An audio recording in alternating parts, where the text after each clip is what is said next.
le pouvoir des excuses. Bienvenue dans ce nouvel épisode de notre podcast. Aujourd'hui, nous allons parler d'un sujet aussi simple qu'essentiel, le pouvoir des excuses.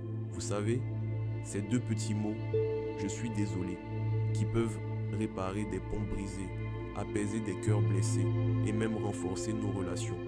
Mais pourquoi est-ce si puissant de s'excuser? Et pourquoi est-ce parfois si difficile? Installez-vous confortablement et explorons ensemble ce thème fascinant.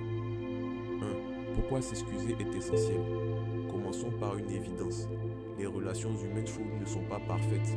Nous faisons tous des erreurs. Nous disons des mots que nous ne pensions pas ou agissons de manière maladroite. Mais contrairement à nos erreurs, qui peuvent être instinctives ou accidentelles, demander pardon est un acte conscient. C'est une décision. Et cette décision a un impact énorme. S'excuser, c'est reconnaître que l'autre personne a été blessée ou lésée.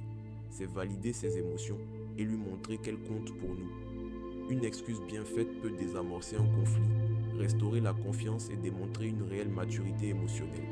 En fait, c'est un véritable outil de réparation émotionnelle. 2. Pourquoi est-ce si difficile? Si s'excuser a autant de bénéfices, pourquoi est-ce si difficile pour tant de gens? La réponse réside souvent dans notre ego. Reconnaître qu'on a tort, c'est parfois perçu comme une faiblesse. Certaines personnes craignent que des excuses ne leur fassent perdre leur autorité ou leur position dans une relation. Il y a aussi la peur du rejet. Quand on s'excuse, on se met dans une position vulnérable. On tend la main à l'autre, sans garantie qu'il ou elle l'acceptera. Et puis, il y a la question de la sincérité. Une excuse sans authenticité peut faire plus de mal que de bien. Dire « je suis désolé » juste pour éviter une dispute n'a pas le même pouvoir qu'une excuse véritablement réfléchie. 3e, comment s'excuser efficacement? Alors, comment faire pour que nos excuses soient sincères et efficaces? Voici quelques étapes simples. Reconnaître l'erreur.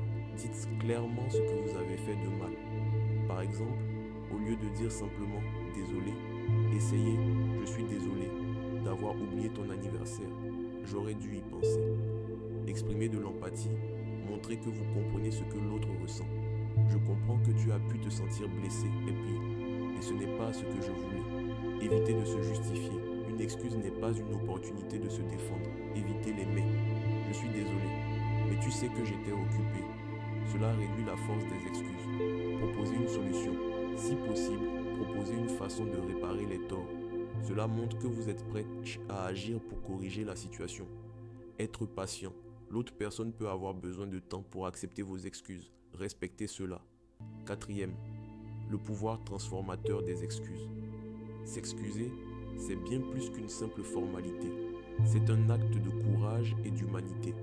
Cela montre que nous sommes capables de nous remettre en question, de grandir et de donner de la valeur aux relations qui comptent pour nous. Quand on s'excuse sincèrement, on ouvre la porte à la réconciliation et à une relation encore plus forte. En fait, certaines des connexions les plus profondes naissent après des moments de tension, précisément parce que les excuses permettent de reconstruire sur des bases plus solides. Elles nous rappellent que nous sommes tous humains, imparfaits, mais capables de faire preuve de compassion et d'amour. Conclusion. Voilà pourquoi les excuses sont si puissantes.